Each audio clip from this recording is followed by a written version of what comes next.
Kisah pada zaman dahulu kala ada seorang raja yang dikenal arif dan bijaksana. Ia memiliki 8 orang putri berparas cantik jelita bernama Putri Jambon, Putri Jingga, Putri Nila, Putri Hijau, Putri Kelabu, Putri Oranye, Putri Merah Merona, dan Putri Kuning. Tetapi karena terlalu sibuk mengatur kerajaan, sang raja tidak sempat mendidik mereka dengan baik. Sementara sang istri telah meninggal dunia ketika melahirkan putrinya yang bungsu. Sang raja terpaksa menyerahkan pengasuhan anak-anaknya pada inang pengasuh kerajaan. Ternyata sang inang pengasuh tidak kuasa mengasuh seluruh putri raja. Hanya si bungsulah, yaitu Putri Kuning yang berhasil dididik dengan baik menjadi anak yang selalu riang dan ramah pada setiap orang dan memiliki budi pekerti baik. Sementara kakak-kakaknya tumbuh menjadi anak manja dan nakal. Mereka tidak mau belajar dan membantu sang raja. Setiap hari kakak-kakak Putri Kuning kerjanya hanya bermain di sekitar danau dan atau bertengkar memperebutkan sesuatu. Suatu hari sang raja hendak berkunjung ke kerajaan lain dalam rangka menjalin silaturahim. Untuk itu ia mengumpulkan seluruh putri-putri. Kepada mereka sang raja berkata, Aku hendak pergi ke kerajaan lain selama beberapa minggu. Buat apa yang kalian inginkan? Tanpa menimbang-nimbang lagi, si sulung atau Putri Jambon berkata, Aku ingin perhiasan yang mahal. permintaan yang hampir serupa mahal dan mewahnya juga diajukan oleh adik-adik Putri Jambon. Hanya Putri Kuning sajalah yang mendekat dan memegang lengan ayahnya sambil berkata, Aku hanya ingin ayah kembali dengan selamat. Sungguh baik perhatianmu, wahai putriku. Mudah-mudahan saja aku dapat kembali dengan selamat dan bawa hadiah yang indah untukmu. kata sang raja. Singkat cerita, setelah sang raja pergi, kelakuan anak-anaknya malah menjadi semakin nakal dan malas. Bukannya bersedih, mereka malah merasa gembira karena selain sang raja, di seluruh kerajaan tidak ada yang berani melarang. Kesempatan ini mereka pergunakan untuk membentak dan menyuruh para inang pelayan sekehendak hati. Para inang pun menjadi sibuk sehingga tidak sempat membersihkan taman istana kesayangan sang raja. Melihat hal itu, Putri Kuning segera mengambil sapu dan mulai membersihkan taman kesayangan ayahandanya. Dedaunan kering dirontokkannya, rumput liar dicabutnya, dan dahan-dahan berlebihan dipangkasnya agar terlihat lebih rapi. Sementara kakak-kakaknya yang melihat Putri Kuning sibuk di taman malah mencemooh.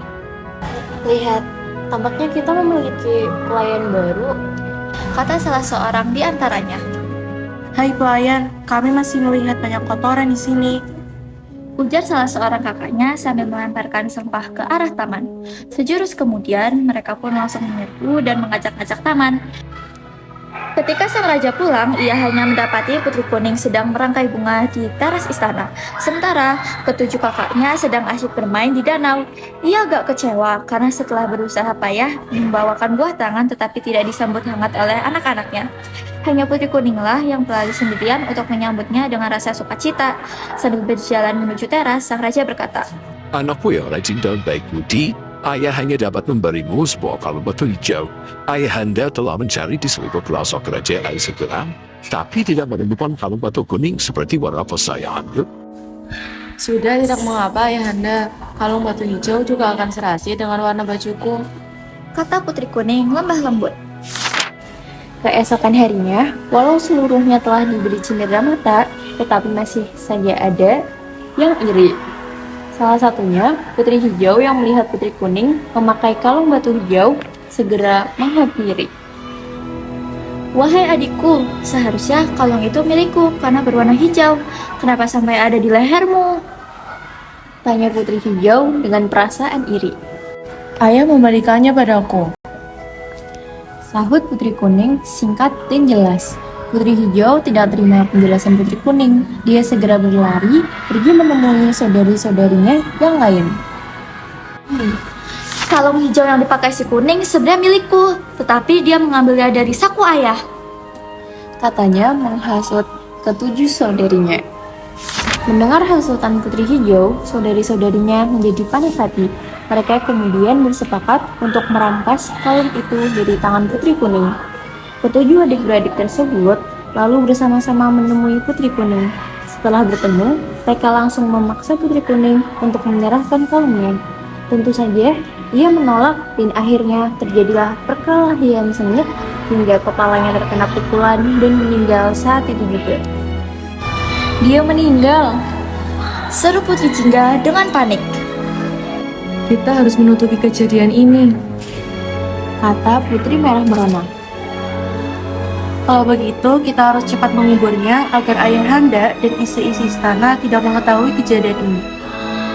Kata Putri Jambon kepada saudari-saudarinya. Sepakat dengan sang Putri Jambon, mereka pun lantas beramai-ramai mengusung jasad Putri Kuning untuk dikuburkan di tengah taman istana. Bersama jasad sang Putri Kuning, turut pula dikuburkan benda yang menjadi bahan perebutan, yaitu kalung batu hijau.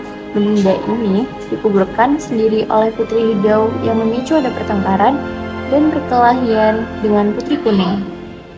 Sore harinya, entah mengapa sang raja merasa rindu dan ingin berbincang dengan Putri Kuning di taman istana tempatnya biasa bermain.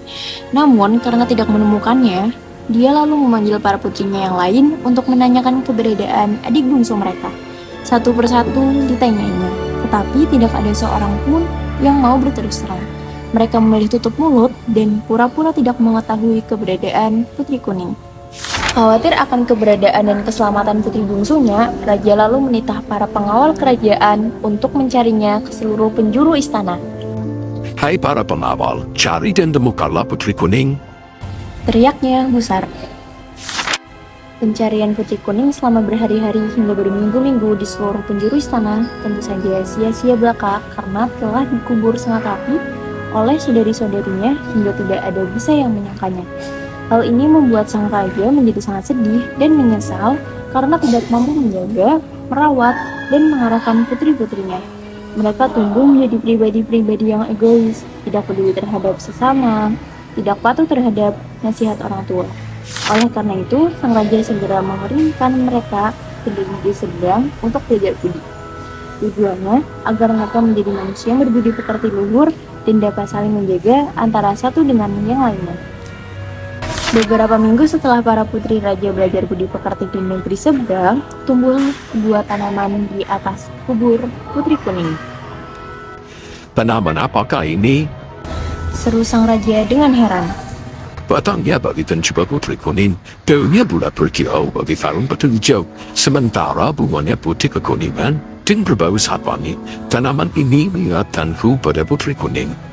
Tambahnya.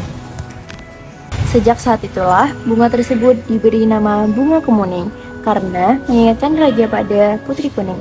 Dan sama seperti bunga kuning, bunga kemuning memiliki banyak kebaikan. Bunganya dapat digunakan untuk menghaluskan rambut, batangnya dapat dipakai untuk membuat kotak-kotak indah, dan kulit kayunya dapat ditumbuk untuk dijadikan bedak penghalus wajah.